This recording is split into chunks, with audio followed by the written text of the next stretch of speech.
찬송가 88장을 부르시겠습니다. 88장입니다.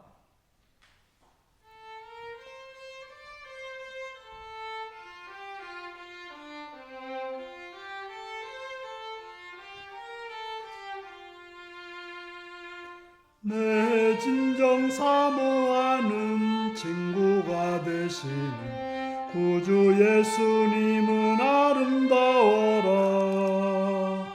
산 밑에 백합하여 빛나는 새벽별 주님 영원할 길 아주 없도다. 내 맘이 아플 적에 큰 위로 되시며 나 외로울 때 좋은 친구라. 주는 저 산 밑에 백합 빛나는 새벽별 이 땅 위에 비길 것이 없도다.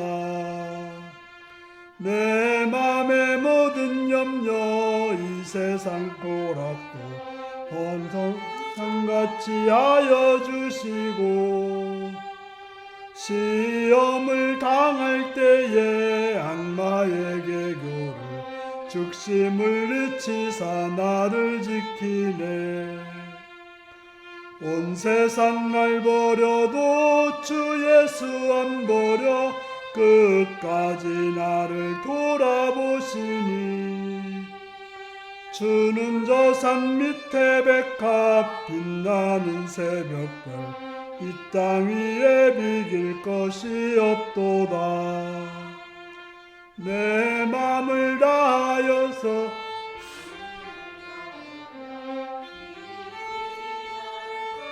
하리니. 물불이 두렵지 않고 장검도 겁없네. 주는 높은 산성 내 방패시라. 내 영혼 먹이시는 그네 누리고 나 친히 주를 뵙기 원하네. 주는 저 산 밑에 백합 빛나는 새벽별 이 땅 위에 비길 것이 없도다.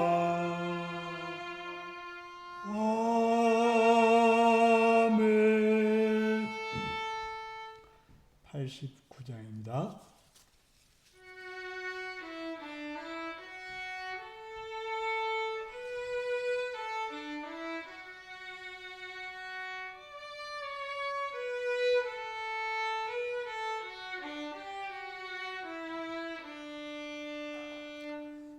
사론의 꽃 예수 나의 마음에 거룩하고 아름답게 피소서. 내 생명이 참사랑 향기로 감대마다 풍겨나게 하소서. 예수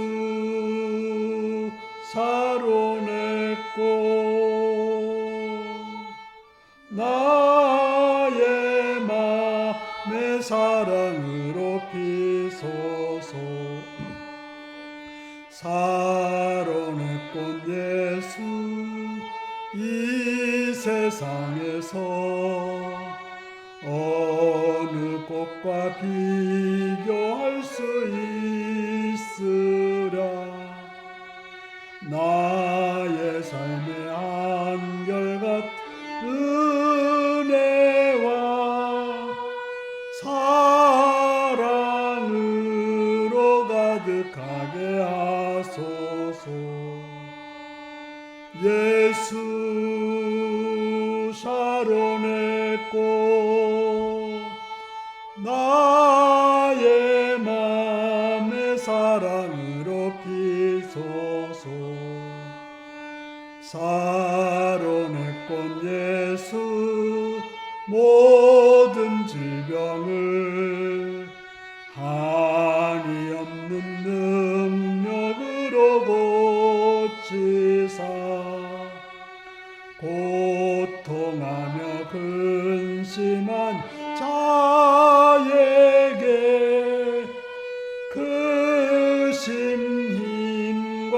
소망 내려주소서. 예수 샤론의 꽃 나의 맘의 사랑으로 피소서.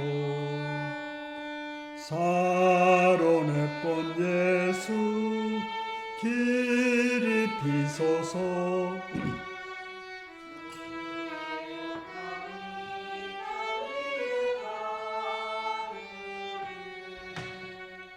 천하 만민 주님 앞 엎드려 경배하며 영광 돌릴 때까지 예수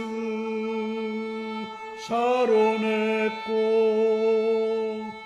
나의 맘의 사랑으로 피소서. 90장입니다.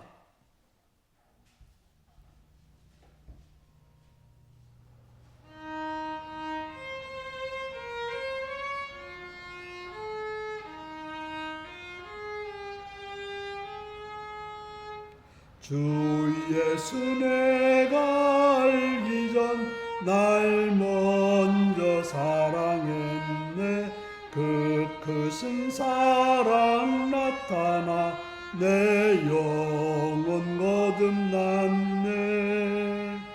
주 내 맘에 늘 계시고 나 주의 안에 있어. 저 포도 비유 같으니 참 좋은 나의 친구. 내 친구 되신 예수님 날 구원하시려고 그 귀한 몸을 버리사 내 죄를 대속했네. 나 주님을 늘 믿으며 그 손을 의지하고 내 몸과 마음을 바쳐서 끝까지 충성하리. 내 진실하신 친구여 그 은혜 내려주소. 보호하시고 내 방패 되옵소서. 그 풍성한 참 사랑을 네 능히 끊을 소냐. 날 구원하신 예수는 참 좋은 나의 친구. 아멘. 함께 기도하시겠습니다. 오늘 시간 이 자리까지 인도하신 하나님께 감사하며 그분 앞에 여러분의 삶을 고백하시되 해결되게 하시고 감사하시고 찬양하고 찬양하시기 바랍니다. 이 시간 이 땅을 위해서 기도하실 때 이 땅의 평화와 안정과 번영을 위해서 바른 지도자가 세워지기를 위해서 또 이 땅에 또 여러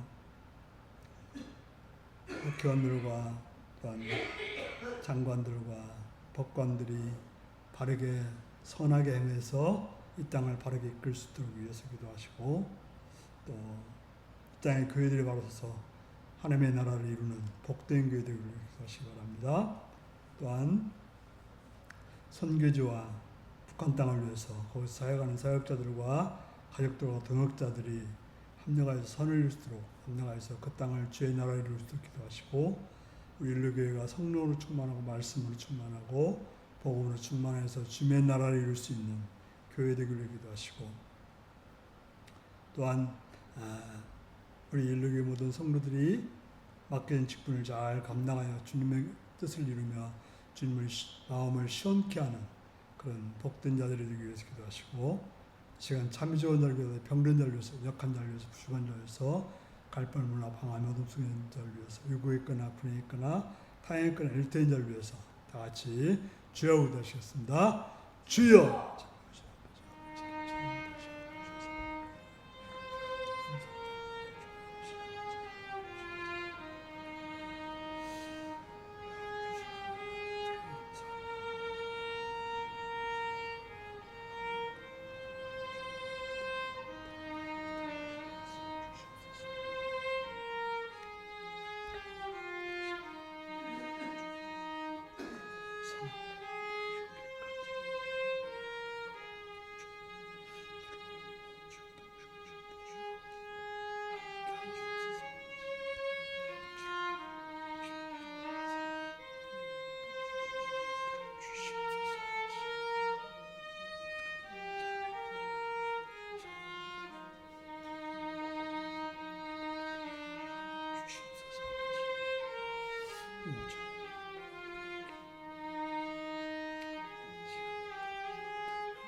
역사해 주시옵소서.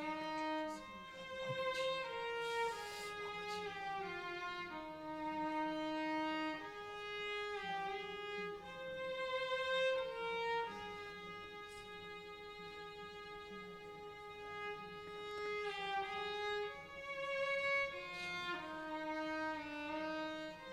역사해 주시옵소서.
자비의 주님의 이름을 찬양해 감사합니다. 이 시간도 사랑해 주셔서 주 앞에 나오게 하심을 감사하고 주의 이름 앞에 엎드립니다. 성령께서 지도하셔서 주의 말씀을 듣게 하시고 은혜와 사랑으로 충만케 하여 주옵소서. 예수님의 이름으로 기도드리옵나이다. 아멘.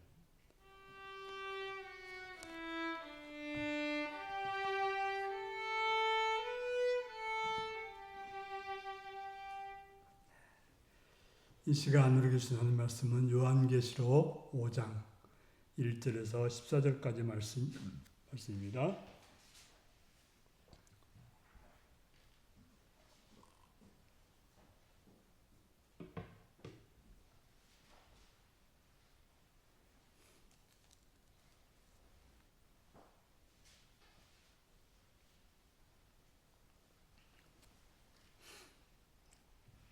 요한계시록 5장 1절에서 14절입니다.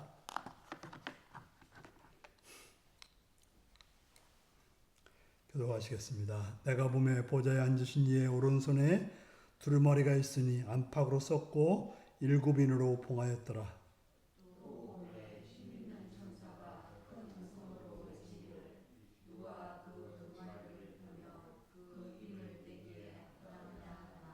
하늘 위에나 땅 위에나 땅 아래 능히 그 두루마기를 펴거나 보거나 할 자가 없더라.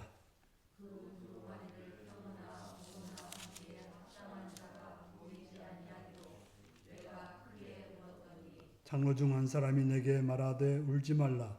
유대 지파의 사자 다윗의 뿌리가 이겼으니 그 두루마리와 그 7인을 떼시리라 하더라.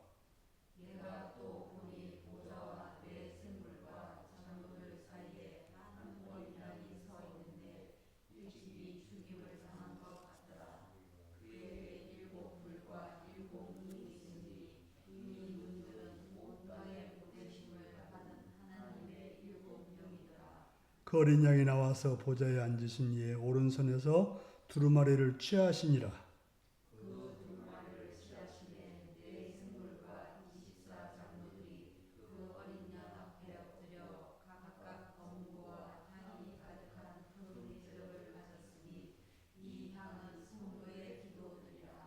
그들이 새 노래를 불러 이르되 두루마리를 가지고 그 인봉을 떼기에 합당하셨다.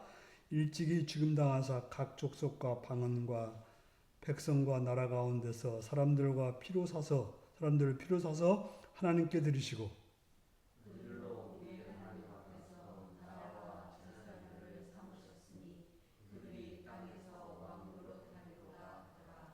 내가 또 보고 들음에 보좌와 생물들과 장로들을 둘러선 많은 천사의 음성이 있으니 그 수가 만만이요 천천이라.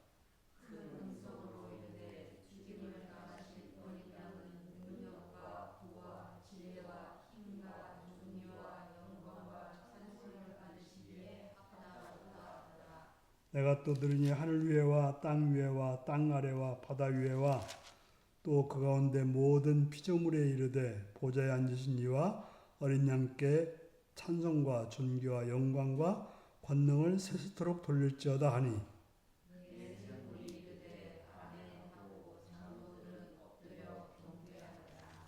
아멘. 사랑하고 축복합니다. 예수님을 사랑하신다 아멘 하시기 바랍니다. 아멘. 시간 말씀을 듣고 우리밖에 원하시면 아멘 하시기 바랍니다. 아멘. 오늘은 요한계시록 5장을 살펴보는데요. 우리가 4장에서는 하나님의 보좌, 하늘 보좌 얘기가 나왔습니다. 그럼 뭘 말하고 있습니까? 로마의 권력이 아무리 강하고 기승을 부려도 이 세상의 참된 주인은 보좌에 앉으신 하나님이시다라는 것을 보여주었습니다. 5장에서는 예수님이 등장합니다. 왜 그렇습니까? 하나님이 세상을 다스리는 기준은 예수님이기 때문에 그렇습니다. 요한의 시선도 보좌에 앉으신 하나님에게서 예수님에게로 옮겨집니다. 그런데 요한이 어떻게 해서 그 시선이 옮겨지는가 하면 바로 두루마리 때문입니다. 자, 1절을 읽어보실까요? 시작. 내가 보매 보좌에 앉으신 이의 오른손에 두루마리가 있으니 안팎으로 썼고 7인으로 봉하였더라. 네. 보좌에 앉으신 이의 오른손에 두루마리가 보았습니다. 보좌에 앉으신 이가 누굽니까? 하나님이죠. 두루마리를 오른손에 들고 있다고 하는 것입니다. 안팎으로 쓰고 7인으로 봉한 두루마리입니다.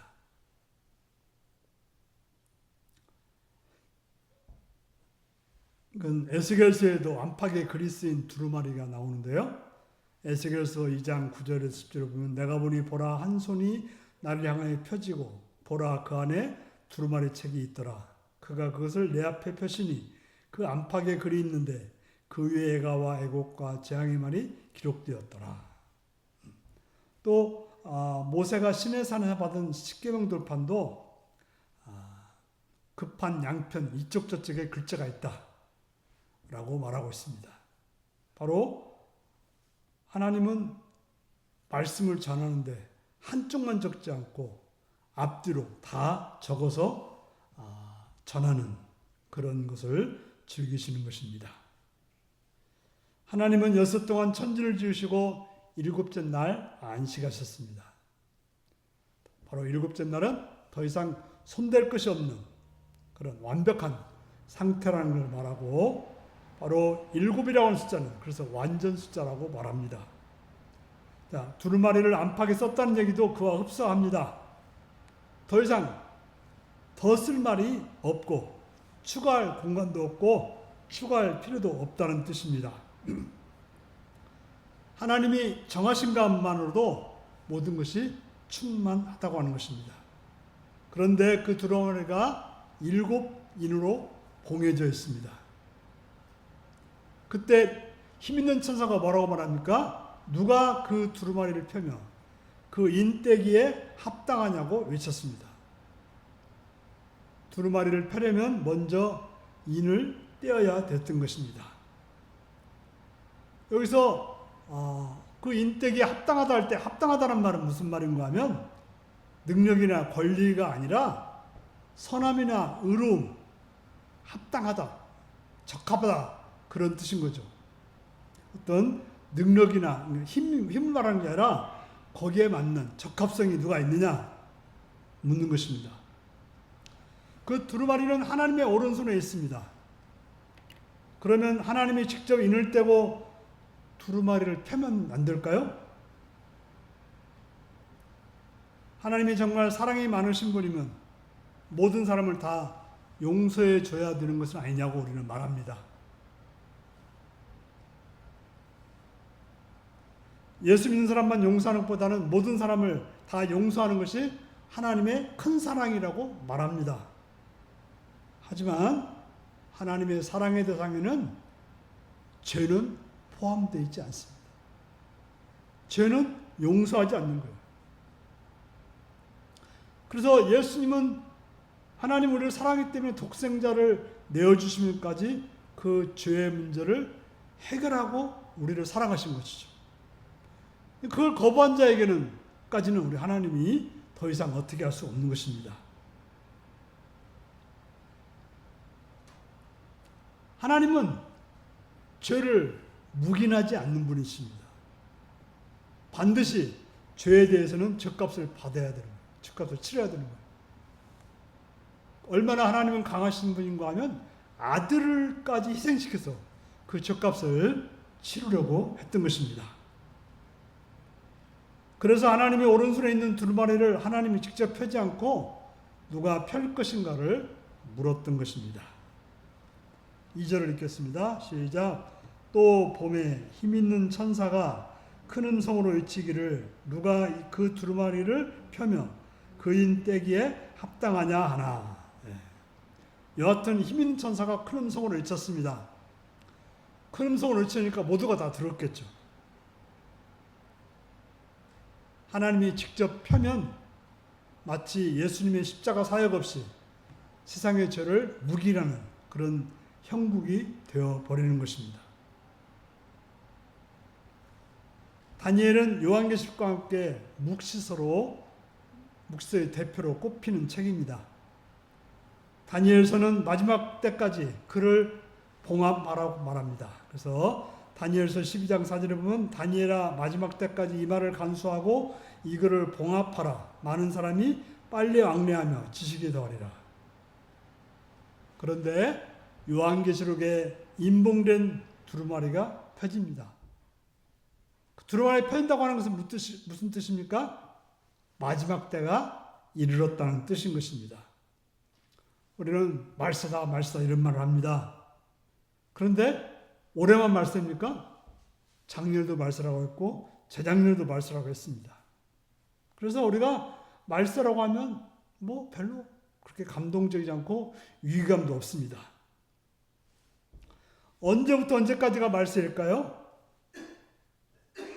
우리는 주님이 다시 오시면 모든 것이 끝나는 걸 알고 있습니다. 그러면 말세가 언제 시작되었나요? 말세는 시간 개념이 아니라 순서 개념입니다. 주님이 오시면 세상이 끝납니다. 주님이 오시기 전에 일어나야 할 일이 다 일어나고 주님이 오실 일 하나만 나오면 그때부터 말세인 것입니다. 주님이 다시 오시려면 먼저 육신을 입고 이 땅에 오시는 일이 있어야 되는 것입니다. 그렇기 때문에 구약시대는 말세가 아니고 주님이 육신을 입고 이 땅에서 계신 동안 부활하신 동안도 말세가 아닙니다. 바로 부활해서 승천하신 다음부터 말세라고 말할 수 있는 것입니다. 주님이 언제 오실지 몰라도 오시기만 하면 모든 것이 끝납니다. 그렇기 때문에 지금은 말세인 것입니다. 우리의 문제는 그 말세란 말을 언제부터 들었어요? 주님이 2000년 전에 왔기 때문에 계속 말세가 되고 있는 거죠. 그러다 보니까 주님이 오긴 오는데 뭐 금방 오는 거 아니니까 하고는 해이한 신앙생활을 하고 있는 것입니다. 주님이 온다는 건 믿지만 그러나 뭐 나 살아있을 때는 안 오겠지 라고 생각하다 보니까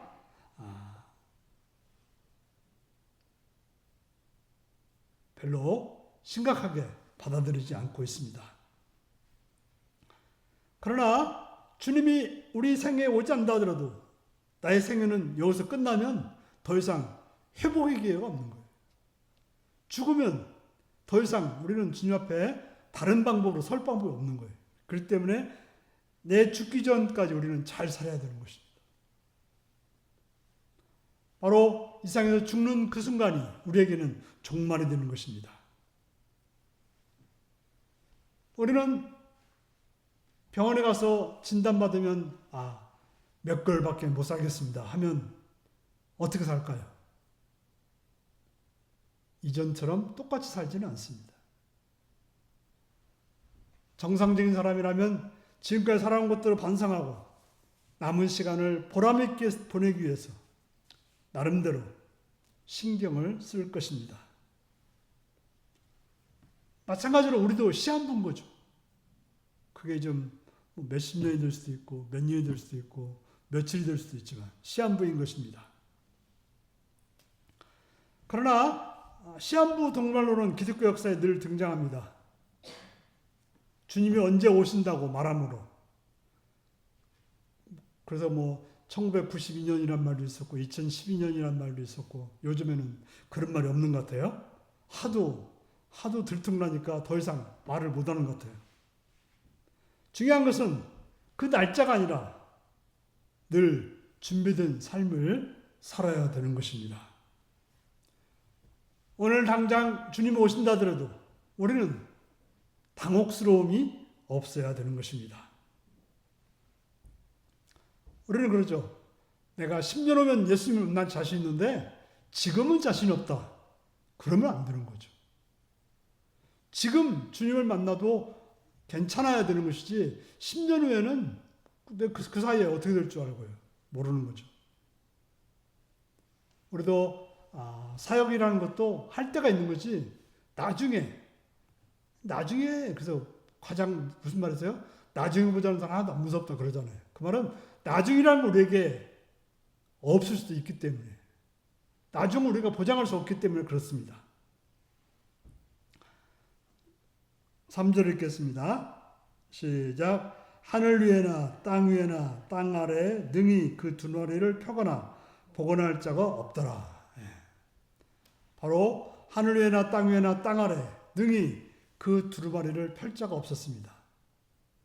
바로 일상의 피조물로는 그 두루마리를 하나님이 봉인한 그 두루마리를 펼 수 있는 합당한 자가 없다고 하는 것입니다. 그렇다고 해서 힘 있는 천사가 펼 수 있는 건 아닙니다. 왜냐하면 그도 역시 피조물에 불과하기 때문에 그렇습니다. 그 두루마리에 무슨 내용이 있는지는 성경에 기록되어 있지 않습니다. 그런데 요한이 두루마리를 펴기에 합당한 자가 보이지 않자 크게 울었습니다. 4절 읽습니다. 시작. 그 두루마리를 펴거나 보거나 하기에 합당한 자가 보이지 아니하기로 내가 크게 울었더니. 인봉된 두루마리를 펴지 못하는 것이 무엇을 의미하는지 알았다는 뜻입니다. 앞으로 될 일을 모르니까 안타까워서 울었던 것입니다. 이제 일곱인을 떼는 이야기는 6장에서부터 나오기 시작합니다. 하나씩 뗄 때마다 그에 상응하는 심판이 차례로 이어지는 것입니다. 아마 두루마리에는 주님의 재림을 통한 일상의 종말을 포함해서 만물을 완성시키는 하나님의 구속 경륜에 관한 내용이 기록되어 있을 것입니다. 이를 떼지 않으면 세상은 지금 모습으로 마냥 지속될 것입니다. 더욱 악이 판치고 하나님의 역사가 일어나지 않을 거라는 것이죠. 바로 사탄이 계속 활개치고 의인의 고난은 도무지 끝나지 않을 것입니다. 그래서 요한이 울었던 것이에요. 바로 하나님이 하실 일이 이 두루마리 안에 있는데 그것이 펼치지 않으면 그냥 그대로 되어지니까 울었다는 것이죠. 어떻게 울었을까요? 그냥 몇 방울 눈물을 흘렸을까요? 그렇지 않았을 것입니다. 정말 너무나도 안타까워서 엉엉 울었을 것입니다. 바로 인봉된 두루마리를 펴지 않으면 이 세상에 하나님의 계획이 나타나지 않게 됩니다. 하나님께서 그 일을 해주셔야 되기 때문에, 다른 소망이 없기 때문에 하나님 앞에 요한은 울 수밖에 없었던 것입니다. 5절입니다. 시작. 장로 중에 한 사람이 내게 말하되 울지 말라. 유대 지파의 사자 다윗의 뿌리가 이겼으니 그 두루마리와 그 일곱인을 떼시리라 하더라. 장로 중 한 사람이 그런 요한한테 울지 말라고 합니다. 바로 요한이 느끼는 좌절에 대한 해답을 찾았다는 거죠. 떼실 분이 있다. 누가 뗀다고요? 유대 지파의 사자 다윗의 뿌리가 이겼으니 그 두루마리와 그 일곱인을 뗄 것이라. 얘기가 바로 그 이야기입니다. 바로 예수님께서 그 인을 떼고 두루마리를 펼칠 거라고 말하고 있는 것입니다. 바로 하나님의 아들이십니다. 야곱이 임종을 앞두고 그 12 축복하면서 유다를 사자로, 라이온, 사자로, 맹수인 사자로 비유했습니다. 그래서 창세기 49장 9절에서 10절을 보면 유다는 사자의 새끼로다. 내 아들아 너는 움킨 것을 찢고 올라갔도다. 그 엎드리고 웅크림이 수자사 같고 암사자 같으니 누가 그를 범할 수 있으랴. 바로 사자는 백수의 왕이라고 하죠. 장차 유다 지파에서 만왕의 왕 그리스도가 날 것을 예언한 것이 바로 이 말씀인 것입니다. 예수님은 다윗의 후손입니다. 그래서 다윗의 뿌리라고 했는데 원래 뿌리라고 하는 것은 후손보다는 오히려 선조의 의미인 거죠. 다윗의 뿌리 붙어 있는 것이지 줄기 붙어 있는 것이 아니죠. 다윗의 뿌리라는 것은 예수님이 더 선조라고 말해주는 것이죠. 그래서 예수님이 물론 혈통으로는 다윗의 가문으로 오셨지만 본질적으로는 하나님이라는 사실을 보면 적절한 비유인 것입니다. 요한이 울었다는 4절과 장로가 울지 말라고 하는 5절을 연이어 읽으면 긴장감이 떨어집니다. 처음부터 생각해 봅시다. 보좌에 앉으신 이의 오른손에 두루마리가 있었습니다. 7인으로 봉인된 두루마리였습니다. 그런데 그 두루마리의 펴기에 합당한 자가 아무도 없었습니다. 그래서 요한은 크게 울었습니다. 얼마나 울었는지 모릅니다. 울자 장로가 금방 달리지 않았을 것입니다. 본문에서 크게 울었다고 했으니까 어느 정도 시간이 지났을 것입니다. 그때 요한한테 장로 중 한 사람이 울지 말라고 합니다.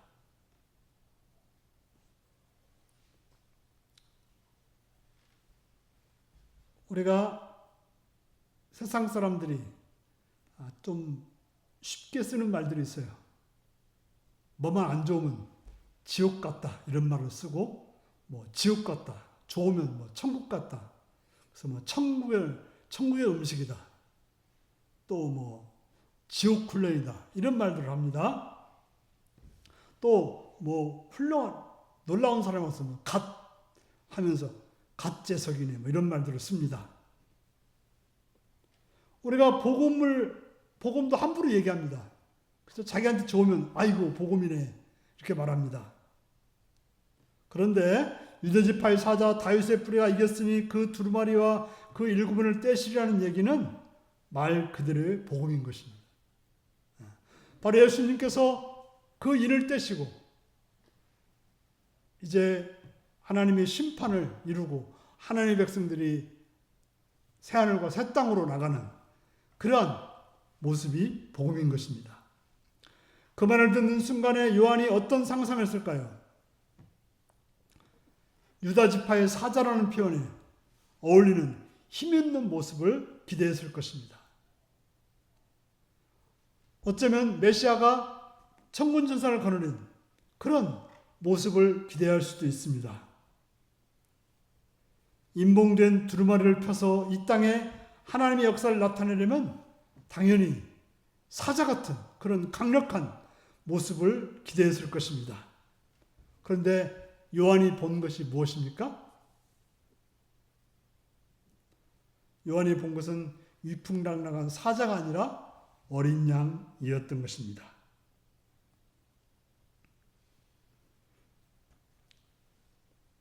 6절 읽겠습니다. 시작. 내가 또 보니 보좌와 내 생물과 장로들 사이에 한 어린 양이 서 있는데 일찍이 죽음을 당한 것 같더라. 그에게 7뿔과 7눈이 있으니 이 눈들은 온 땅에 보내심을 받은 하나님의 7영이었더라. 그런 강력한 사자를 기대했는데 실제로 어린 양이 있었던 것입니다. 대체 어떤 영문일까요? 우리는 어떤 죄를 하면 어떤 큰 무슨 상이 있을 것 같고 무슨 영광이 있을 것 같습니다. 바로 요한의 심정도 이 두루마리를 인을 뗄 사람은 굉장히 놀랍고 큰 그런 분일 거라고 생각했는데 복음을 들었는데 복음이 복음 같지 않았던 거예요.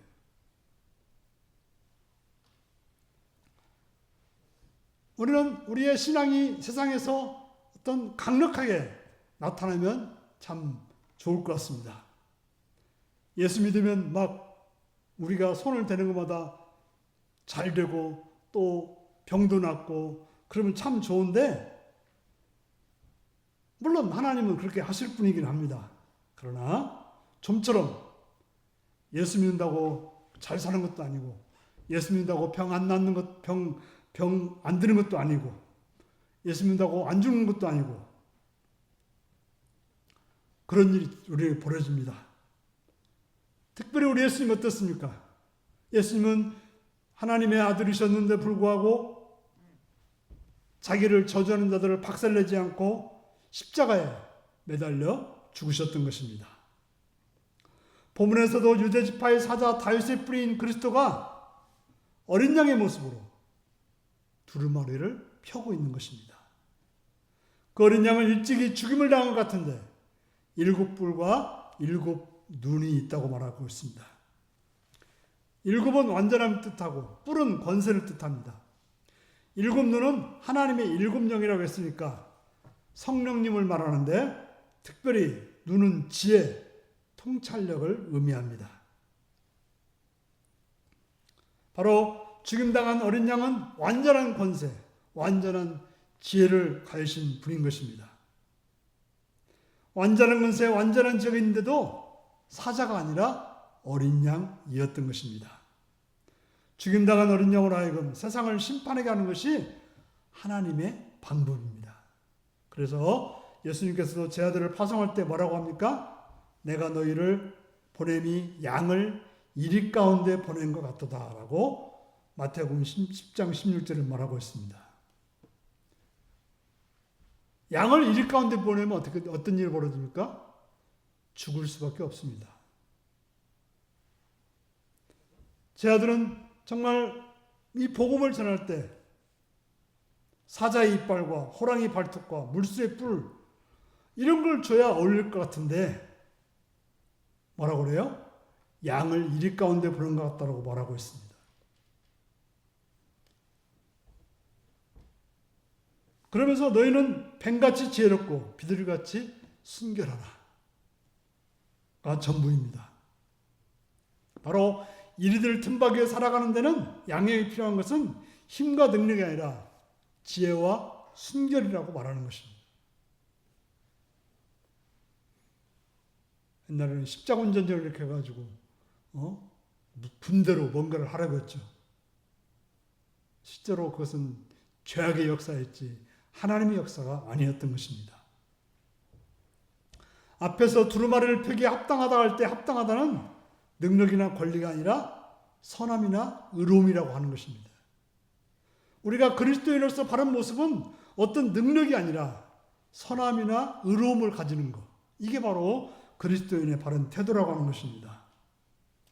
우리한테 필요한 것은 세상을 호령할 수 있는 사자 같은 능력이 아니라 세상을 지표가 되는 선함과 의로움인 것입니다. 요한계시록에는 어린 양을 찬양하는 내용은 계속 반복되는데 사자를 찬양하는 내용은 한 번도 안 나옵니다. 세상은 사자 같은 강력한 자를 주목합니다. 하지만 하나님은 어린 양을 통해서 세상을 심판하고 계신 것입니다. 우리가 마땅히 어린 양을 주목해야 됩니다. 특별히 죽임 당한 어린 양이 우리 모든 일의 기준이 되는 것입니다. 7절을 읽겠습니다. 시작. 그 어린 양이 나와서 보좌에 앉으신 이의 오른손에 두루마리를 취하시니라. 이 두루마리라고 하면서 우리로 말하면 책입니다. 그 당시에는 이런 종이가 없기 때문에 양피지로 글을 써서 돌돌 말아서 이렇게 책처럼 썼던 것입니다. 바로 성자 예수님이 성부 하나님께 있던 책을 넘겨받았던 것입니다. 바로 그 일 있기 전에 예수님은 이 땅에 육신을 오셔서 말씀을 전하시고 십자가에 죽으심으로 부활하고 승천해서 대속의 사역이 있었던 것입니다. 바로 십자가와 죽음과 부활을 통해서 사탄의 권세를 꺾고 영원한 승리를 선포했습니다.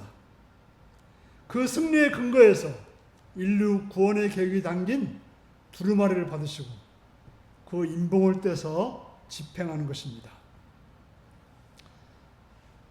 어린 양이 두루마리를 취하자 네 생물과 24장로들이 그 앞에 엎드려져 찬송했습니다. 어린 양이야말로 두루마리의 인봉을 떼기에 합당하다는 것입니다. 그 이유가 무엇입니까? 하늘 위에나 땅 위에나 땅 아래에 있는 다른 피조물은 합당하지 않고 왜 어린 양만 합당하십니까? 네 생물과 24장로의 찬양 내용이 그 뒤에 나오는데 다음 주에 그 나머지 부분은 살펴보겠습니다. 기도하시겠습니다. 오늘 말씀을 기억하시면서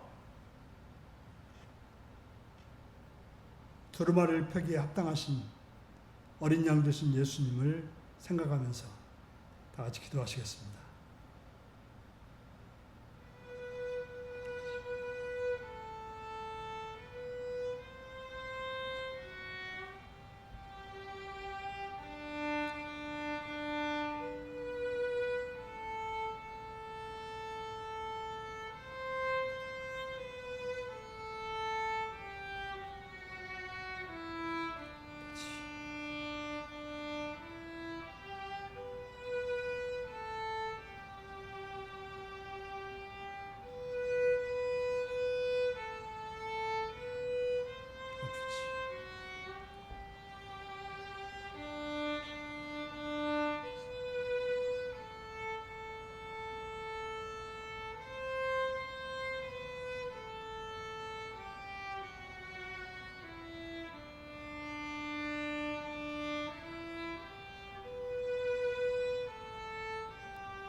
찬송가 91장을 부르시겠습니다.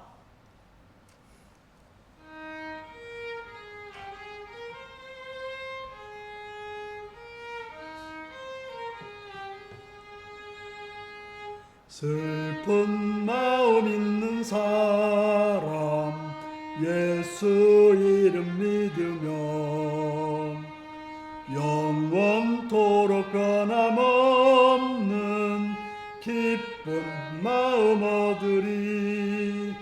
예수의 이름은 세상의 소망이요 예수의 이름은 천국의 기쁨일세. 거룩하신 주의 이름 너의 방패 삼으라. 환난 시험 당할 때에 주께 기도드려라. 예수의 이름은 세상의 소망이요 예수의 이름은 천국의 기쁨일세. 존귀하신 주의 이름 우리 기쁨 되도다. 주의 품에 안길 때에 기뻐 찬송 부르리. 예수의 이름은 세상의 소망이요, 예수의 이름은 전국의 기쁨일세. 우리 갈 길 나간 후에 보좌 앞에 나가 왕의 왕께 경배하며 면류관을 드리리. 예수의 이름은 세상의 소망이요, 예수의 이름은 전국의 기쁨일세. 아멘. 주기도문 하시겠습니다. 하늘에 계신 우리 아버지, 아버지의 이름을 거룩하게 하시며 아버지의 나라가 오게 하시며 아버지 뜻이 하늘에서와 같이 땅에서도 이루어지게 하소서. 오늘 우리에게 일용할 양식을 주시고 우리가 우리에게 잘못한 사람을 용서해 준 것 같이 우리 죄를 용서해 주시고 우리를 시험에 빠지지 않게 하시고 악에서 구하소서. 나라와 권능과 영광이 영원히 아버지의 것입니다. 아멘.